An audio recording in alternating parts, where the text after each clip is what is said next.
demi Allah, baju ini yang saya pakai, dia bilang, hanya ini baju yang utuh di rumah kami. Sebagaimana kau lihat baju-baju ini semua dipakai oleh keluargaku, tidak ada yang layak dipakai sholat. Jadi kalau waktu sholat tiba, saya sholat dulu, kemudian saya sembunyi di satu tempat, baju ini saya buka, dipakai oleh istri saya, dipakai sholat, habis itu dibuka, dipakai sholat oleh mertua saya, dibuka, dipakai sholat oleh saudari saya, oleh anak saya. Satu baju.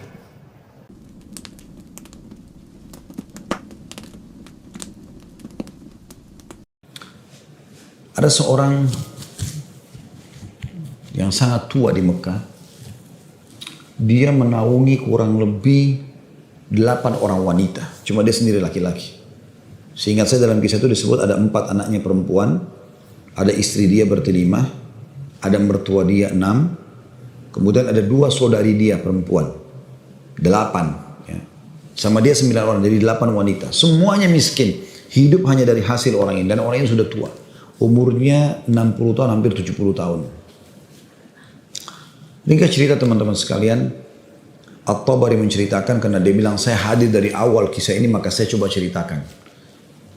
Dia bilang ada seseorang yang tua, miskin.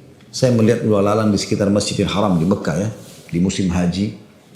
Dia coba mencari sesuap nasi gitu kan. Kata Imam Tabari, kemudian dia tidak temukan. Lalu dia pulang ke rumahnya. Imam Tabari tertarik untuk mengikuti orang ini sampai akhirnya tiba di rumahnya. Dan dia lihat keadaannya orang ini susah, miskin sekali gitu.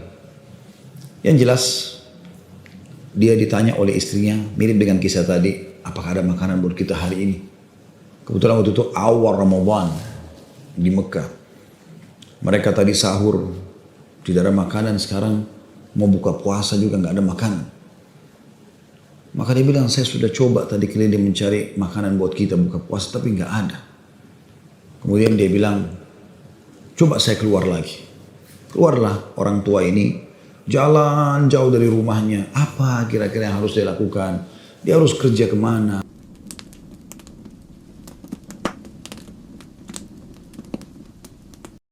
Sambil bermunajat kepada Allah, ya Allah berikanlah rezeki. Sampai karena dia capek, dia di bawah sebuah pohon. Kemudian dia sengaja tangannya dia menyentuh tanah yang ada di situ. Kemudian dia menyentuh seperti satu barang keras gitu. Waktu dia lihat ternyata ada kotak di sebelah dia. Dia tidak perhatikan waktu pas mau duduk.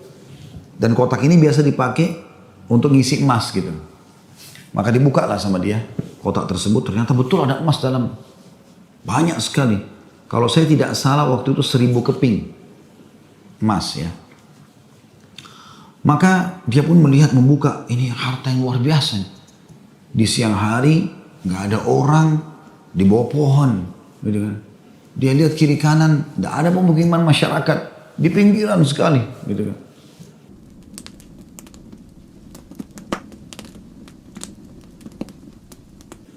Maka diambil sama dia, dibungkus dengan rapi pada saat itu dengan kainnya, dan dia sempat berpikir, terlintas di benaknya syaitan menggoda, gitu kan.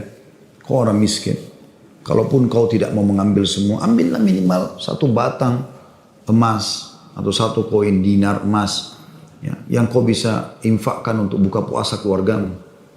Tapi dia melawan sambil dia mengatakan, tidak bisa, ini bukan hak saya. Kalaupun ini luqata ini seperti harta yang harta yang ditemukan. Kan itu syaratnya harus teman-teman sekalian diiklankan selama setahun ya. Selama setahun Anda iklankan. Kalau sudah setahun baru bisa mungkin jadi hak milik Anda. Ya. Yang jelas teman-teman sekalian, dia pulang ke rumahnya, lalu kemudian dia rencana tidak mau sampaikan kepada istrinya. Terus istrinya rupanya karena membuka pintu melihat ada di tangannya sesuatu, maka istrinya bilang, apa kau sudah bawa bekal buat kami? Kata dia, nggak ada. Lalu kemudian dia mengatakan, tapi apa itu? Di bawah bungkusan kainmu. Dia bilang, ini bukan urusan kamu. Dia bilang, saya minta atas sama Allah, jelaskan apa itu. Karena istrinya membawa nama Allah, maka dia mengatakan ceritanya begini tadi. Istrinya perempuan miskin dengar emas gitu kan. Perempuan kaya saja dengar emas mungkin tertarik, apalagi yang miskin yang susah gitu. Maka dia mengatakan, kalau gitu kita bisa gunakan karena kita orang miskin dan itu harta yang kau temukan. Kata dia, tidak demi Allah. Kalaupun ini kita bisa gunakan setelah 1 tahun kita iklankan. Tidak boleh sembarangan. Maka istrinya bilang, kalau begitu, mirip dengan tadi godaan awal syaitan. Kalau begitu minimal ambil 1 koin dirhamnya, dinarnya. Kita pakai buka puasa. Halal buat kita sekarang. Kita ini miskin sekali, nggak bisa apa-apa. 8 orang kau harus naungin sekarang. Dia bilang, tidak demi Allah. Kalau seandainya kau sentuh kotak ini ada yang kau ambil, demi Allah kau saya ceraikan. Istrinya kaget dengan kata-kata itu. Akhirnya dia lihat keseriusan suaminya, tidak berani juga. Disimpanlah di rumahnya. Akhirnya tiba waktu buka puasa, mereka buka puasa apa adanya, air putih saja, roti-roti kering ada di rumah, itulah yang dimakan sudah. Besok pagi, selepas sholat subuh di Masjid Haram, orang tua ini pas keluar, ternyata ada 1 orang dari Khurasan. Khurasan ini dari wilayah Irak sama Iran sana ya. Datang, naik di atas sebuah batu dekat Masjid Haram, lalu teriak-teriak. Nah, dia mengatakan, wahai muslimin, wahai orang-orang yang sedang haji, wahai hamba-hamba Allah, saya kehilangan sebuah kotak emas, kotak isinya 1000 dirham emas, 1000 dinar emas. Siapa yang menemukan, tolong kembalikan kepada saya dan semoga Allah balas kebaikannya dengan pahala dan pengampunan dosa, peninggian derajat dan seterusnya. Rupanya si orang tua ini dengar, kotak ini dia yang temukan kemarin, tapi dia juga butuh. Maka dia mengatakan, wahai Khurasani, Khurasani kayak orang dari Khurasan, dia tahu ini dari Khurasan, mungkin dari face wajahnya gitu kan, mirip-mirip orang Khurasan. Wahai Khurasan, kalau ada orang yang temukan, berapa kau kasih dia? Kemudian kata orang tersebut gitu kan, Khurasan itu, berapa kira-kira dia minta? Kata orang tua ini, minimal kau kasih dia setengahnya. Kata orang Khurasan, tidak bisa. Kalau begitu, kasihlah berapa yang kau mau. Mungkin 1/10-nya. 10% maksudnya. Kata orang Khurasan, tidak bisa. Dia kembalikan karena Allah dan saya doakan supaya dapat pahala di sisi Allah. Dia miskin. Ini hari kedua Ramadan. Sahur sama buka puasa kemarin pas-pasan cuma dengan roti kering dengan air putih. Sudah tua, umurnya hampir 70 tahun. Mau kerja di mana? Di rumahnya sudah ada emas yang begitu banyak. Godaannya luar biasa. Ya. Maka orang ini pulang ke rumahnya lalu dia mengatakan, wahai istriku, aku sudah temukan pemilik emas ini. Kata istrinya, alhamdulillah kalau begitu. Bagaimana perkembangan? Tapi saya minta sama dia supaya dia bayar sesuatu. Terus negosiasi dia tanya mau berapa? Saya bilang sekitar setengahnya. Dia nolak. Ya, 1/3-nya menolak, 1/4-nya menolak. Sampai saya terakhir tekankan 1/10-nya saja. Dia juga nggak mau. Dia hanya mau doakan saja. Kata istrinya, coba kau kembali ke dia, siapa tahu dia masih mau negosiasi. Ya kan? Dia bilang baiklah. Dia kembali lagi, ketemu lagi sama orang tadi, gitu kan, di hari yang ketiga sekarang. Maka orang itu sama orang Khurasan naik ke atas batu yang sama dekat Masjid Haram. Wahai muslimin, wahai orang-orang yang haji, wahai hamba-hamba Allah, ada nggak menemukan peti saya isinya 100.000 dinar emas, gitu kan? Semoga Allah berikan dia kedudukan, Allah ampuni dosanya, angkat derajatnya dan seterusnya, didoakan gitu. Datang lagi orang tua ini mengatakan, wahai Khurasan, saya sudah bilang sama kau kemarin, berilah upah. Mungkin kalau kau tawarkan upah, orangnya mau mengembalikan penemunya. Kata dia, berapa paman saya kasih? Dia bilang, saya bilang kemarin 1/10. Orang sana mengatakan, enggak, saya enggak mau. Kalau begitu, berikan dia 1 saja. 1%, 1 saja. Ya, dinar itu, yang dia bisa pakai setengahnya, dia sedekahkan untuk beri makan orang-orang susah di sekitar haram. Setengahnya lagi dia pakai buat kebutuhan keluarganya. Khurasan ini, orang Khurasan ini diam lalu mengatakan tidak demi Allah. Jadi luar biasa, dia nggak mau kasih. Pokoknya dia kembalikan utuh, ya, atau nggak usah. Dan dia berharap pahala di sisi Allah. Kalau dia minta bayaran, saya nggak mau. Orang ini kembali lagi ke rumahnya, bilang lagi sama istrinya, orang ini betul-betul nggak mau. 1 koin dinar, 1 dinar pun dia nggak mau kasih. Kata istrinya, lalu bagaimana? Kata dia, saya akan berazam sudah mau kembalikan. Semoga Allah menyelesaikan permasalahan kita. Kata Imam Tabari yang menceritakan kisah ini, dia betul-betul hadiri kisah ini. Dia tahu ini jalan ceritanya dan dia menceritakan.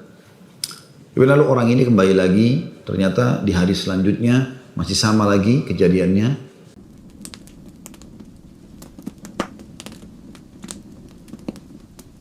Terus kemudian kata orang tua ini karena sudah 3 hari berturut-turut dia mengatakan, wahai Khurasan, kau mau petimu? Saya tahu di mana petimu itu. Kata dia, ya baiklah, saya akan ikut. Ikutlah dia. Kata Imam Tabari, saya ikut ke rumahnya orang tua ini. Jalan. Pada saat tiba di satu rumah, ada rumah yang terbuat dindingnya dari tanah liat. Sama sekali tidak kelihatan ada layak untuk ditinggal. Tapi hanya sekedar tanah liat, mungkin kalau ada angin kencang bisa rubuh. Atapnya ditutup hanya dengan kain-kain sobek. Ya. Pintunya pun diangkat untuk dibuka gitu. Kemudian dia masuk dan dia persilahkan masuk. Saya pun izin. Saya mengatakan, maaf paman, bisa nggak saya ikut masuk? Karena dari awal saya lihat kisah ini. Maka dia mengatakan masuklah. Dia bilang waktu kami masuk, rumah itu nggak ada sama sekali karpetnya. Nggak ada apa-apa, kosong lompong. Cuma ada semacam sekat dan seakan-akan di belakang sekat itu ada wanita-wanita tua yang kelihatan dari penampilan mereka juga itu susah, bajunya pas-pasan gitu. Lalu kemudian orang tua ini menuju ke satu arah di rumahnya, terus digalilah tanah, dikeluarkanlah kotak tersebut. Lalu kemudian dikatakan, sayalah penemunya hartamu itu. Ini.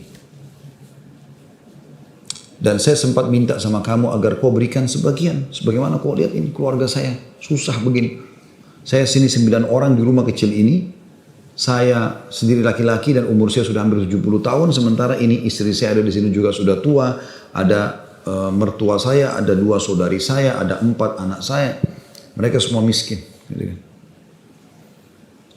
Maka orang Khurasan itu mengatakan, dia buka, dia periksa, ternyata masih utuh 1000. Dia mengatakan, tidak. Saya tidak akan memberikan apa-apa. Lalu kemudian dia angkat, lalu dia keluar.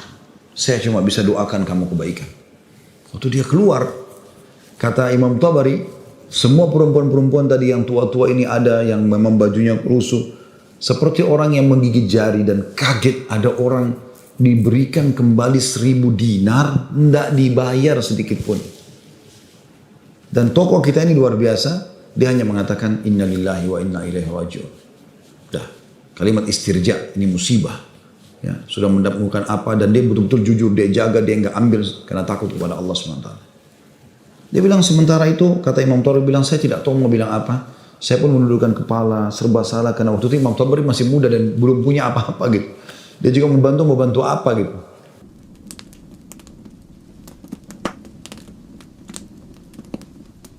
Tiba-tiba ada yang ketuk pintu. Lalu pemilik rumah ini buka, ternyata orang Khurasan tadi kembali lagi. Kata dia, ada apa wahai Khurasani? Ya, istilahkan Khurasani maksudnya nisbat kepada negeri Khurasan itu ya. Kata orang Khurasan itu, bisa saya masuk? Kata dia, baik silahkan masuk. Masuklah dia. Kemudian dia mengatakan begini ceritanya. Saya ini punya seorang ayah yang meninggalkan 3 peti emas seperti ini. Masing-masing isinya 1000 dinar emas. 1000 dinar emas. Saat dia ayah saya waktu meninggal dia mengatakan 1 dinar emas kamu bagikan sebagai warisan. 1 dinar emas 1 kotak maksudnya bukan 1 dinar ya maksudnya 1 kotak berarti 1000 dinar emas kau bagikan sebagai warisan. Itu sudah banyak sekali. 1 kotak 1000 dinar emas lagi kamu gunakan untuk pergi haji kalau aku meninggal. Dan 1 kotak dinar emas lagi sepertiga hartanya maksudnya itu kau berikan kepada 1 orang yang sangat miskin dan susah. Saya ingin supaya mereka jadi baik kehidupannya. Maka dia bilang orang Khurasan ini, itulah sebabnya wahai paman, saya tidak mau memberikan Anda 1 dirham, 1 dinar pun, karena ini amanah orang tua saya. Tapi demi Allah, setelah saya keluar dari sini, saya tadinya memang mau menguji, mau melihat apakah Anda betul-betul susah atau tidak. Ternyata sudah saya lihat tempat Anda dan saya keluar, Anda pun tidak marah, tidak apa, maka saya melihat Anda orang yang paling layak untuk menerima. Maka ambillah ini semua sedekah atas nama ayahku. Kata Imam Tabari, tiba-tiba orang itu taruh, kemudian dia lari, pergi. Saya berusaha mengejarnya, ingin mengucapkan terima kasih bersama pemilik rumah, kami sudah tidak bisa melihatnya, dia sudah hilang orang itu. Kemudian saya pun dipanggil kembali oleh pemilik rumah, duduk, kemudian dibukalah pada saat itu kotak itu, lalu mulai dia panggil ke 8 wanita yang ada di rumahnya itu. Kata Imam Tabari, demi Allah dia mulai membagi kepada kami rata. Semua, satu-satu perempuan dikasih satu, dilempar. Dan diduduk seperti orang yang duduk bersila. Jadi kain baju itu, ya habis itu biasanya kita tahu kalau kita bersila bisa ditaruh sesuatu ya. Maka mulai dia melempar dinar-dinar emas itu satu persatu. Kata Imam Tabari, ke dia juga satu, lalu dilempar ke saya juga satu. Karena jumlah kami 10, karena kan tadi mereka 9, orang ini sama 8 orang wanita sama Imam Tabari itu 10. Maka kami masing-masing mendapatkan ya 100 dinar. Kan 1000 kan? 100 dinar. 100 dinar banyak sekali udah. Gitu kan jumlahnya. Setelah selesai, lalu dia mengatakan kepada istrinya, wahai istri, bukankah ini lebih baik setelah kita sabar sedikit, Allah menjadikan semua jadi milik kita, daripada kemarin kamu ambil 1 dinar tapi haram. Kemudian dia balik kepada saya, kata Imam Tabari, dan dia mengatakan, demi Allah, baju ini yang saya pakai, dia bilang, hanya ini baju yang utuh di rumah kami. Sebagaimana kau lihat baju-baju ini semua yang dipakai oleh keluargaku, tidak ada yang layak dipakai sholat. Jadi kalau waktu sholat tiba, saya sholat dulu, kemudian saya sembunyi di satu tempat, baju ini saya buka, dipakai oleh istri saya, dipakai sholat. Habis itu dibuka, dipakai sholat oleh mertua saya, dibuka, dipakai sholat oleh saudari saya, oleh anak saya. Satu baju. Kata Imam Tabari, saya berterima kasih padanya, kemudian saya pergi. Saya menemukan harta itu sangat berkah dalam hidup saya, dia bilang. Dan saya pada saat itu ingin berterima kasih, saya ingin membeli sesuatu yang bisa dipakai buka puasa, maksudnya datang ke tempatnya dia. Saya temukan ternyata perempuan-perempuan yang tadinya mereka bajunya kumuh, sudah berganti baju, mereka bawa makanan-makanan, mereka buka puasa dengan light. Kemudian saya pulang, dia bilang, kata Imam Tabari. Beberapa tahun kemudian saya datang lagi ke Mekah, saya datang ke alamat yang sama, rumah itu sudah tidak ada, saya cari tahu ternyata orang tua ini sudah meninggal, dan saya temukan anak-anaknya yang perempuan 4 itu semua menikah dengan tokoh-tokoh masyarakat Mekah, orang-orang kaya, dan keluarga mereka menjadi orang yang mampu semuanya.